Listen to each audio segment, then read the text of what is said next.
warahmatullahi wabarakatuh. Video ini kami buat untuk memenuhi tugas mata kuliah perkerasan jalan raya oleh kelompok 1 dengan anggota saya Bunga Primasari, Saya Arfial Tanjung. Saya Deana Mesyarah. Saya Bunga Ina Putri. Saya Hafiz Medili Daya. Saya Rida Deukias. Saya Zikri Mubarok. dengan dosen pengampu Bapak Muklis STMT dengan materi kerusakan pada perkerasan kaku. Assalamualaikum warahmatullahi wabarakatuh. Di sini saya akan menjelaskan tentang letak pojok. Letak pojok yaitu letak pada sambungan perkerasan yang ada di pojok segmen dan letak yang berlanjut ke dalam plat. Terdapat dua macam letak pojok, yaitu letak pojok di jalan raya dan letak pojok di jalan lingkungan. Di sepanjang jalan Lubek Teluk Bayur ada 79 segmen yang terdapat letak pojok. Masalah yang ditimbulkan yaitu roundness, air bisa masuk, letak tersebut bisa berlanjut jadi patah, gombal, dan disintegrasi. Penyebabnya oleh repetisi beban dikombinasi, hilangnya daya dukung, load transfer yang jelek pada sambungan, purling stress, warping, dan warping stress. Upaya perbaikan yang dilakukan yaitu full depth patch. Baiklah, di sini saya akan menjelaskan tentang spaling. Spaling yaitu retak atau pecah atau chipping pada join atau retak pinggir. Biasanya terjadi 0,6 meter dari join atau retak pinggir. Masalah yang timbul oleh spaling lepas berpuing pada perkerasan roughness umumnya merupakan indikator kelanjutan kerusakan join atau retak. Penyebabnya terlampaui tegangan pada join atau retak yang disebabkan infiltrasi incompressible material dan kelanjutan dari proses ekspansi. Juga karena lemahnya beton pada join karena kurang padat. Juga beban lalu lintas yang berat. Perbaikan spaling untuk spaling yang kurang dari 75 mm dari garis retak dapat diperbaiki dengan partial deep patch, dan untuk yang lebih dari 75 mm mengindikasi spaling pada dasar join.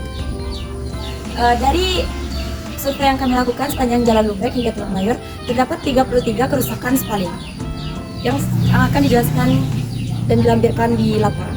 Baiklah, saya di sini akan menjelaskan tentang kerusakan pada perkerasan kaku yang dinamakan dengan polish agregat. Polish agregat adalah daerah perkerasan yang bagian agregat di permukaan hilang perkerasannya. Masalahnya yaitu menurunnya skid resistance. Penyebabnya adalah trafik yang berulang-ulang karena disebabkan penggunaan agregat yang terabrasi. Kemudian perbaikannya yaitu dengan menggunakan diamond grinding atau overlay.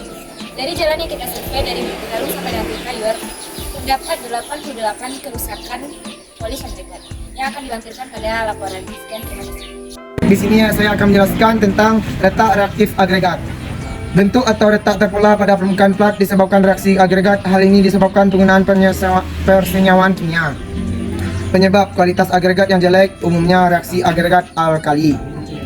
Perbaikan partial depth patch untuk daerah yang kecil atau penggantian plat untuk yang luas.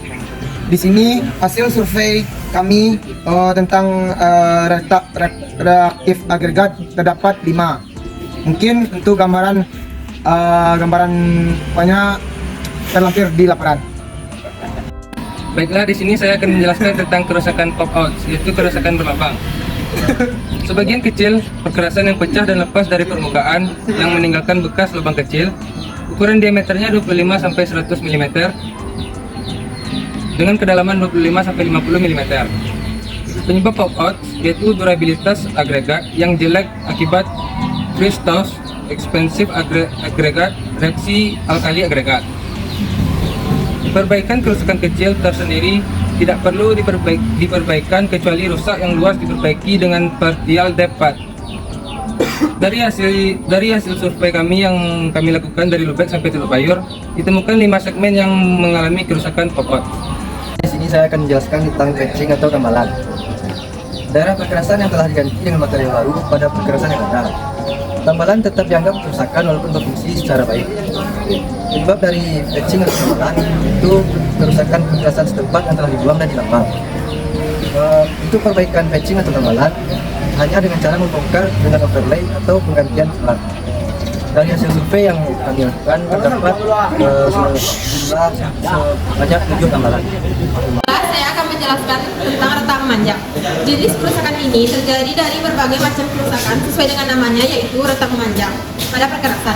Retak ini terjadi berjajar yang terdiri dari beberapa celah. Penyebabnya yaitu yang pertama, tebal slab yang tidak cukup, yang kedua, sambungan memanjang yang terlalu dangkal, yang ketiga, perbedaan penurunan pada tanah dasar.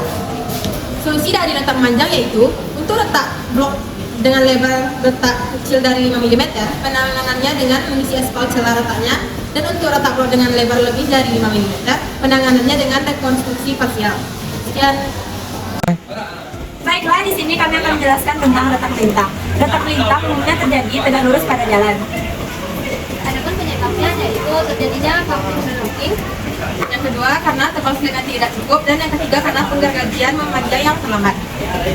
Lalu cara perbaikannya yaitu untuk retak blok dengan lebar retak yang kecil dari 5 mm, penanganannya dengan mengisi aspal celah retaknya. Dan untuk yang lebar dari 5 mm, penanganannya adalah dengan rekonstruksi parsial. Baiklah, di sini saya akan menjelaskan tentang kerusakan kekerasan kaku yaitu lubang. Lubang adalah pelepasan mortar dan agregat pada bagian permukaan kekerasan yang membentuk cekungan dengan kedalaman lebih dari 15 mm. Penyebab dari lubang jalan. Lubang jalan bisa terbentuk akibat pembiaraan pada retakan-retakan. Tanpa perbaikan, retakan ini akan meresapkan air dengan mudah dan membuat lapisan menjadi rapuh. Berikut cara memperbaiki lubang. 1. Dengan cara pembersihan. 2. Pembongkaran. 3. Pelapisan. 4. Pengisian dan 5. Pemadatan.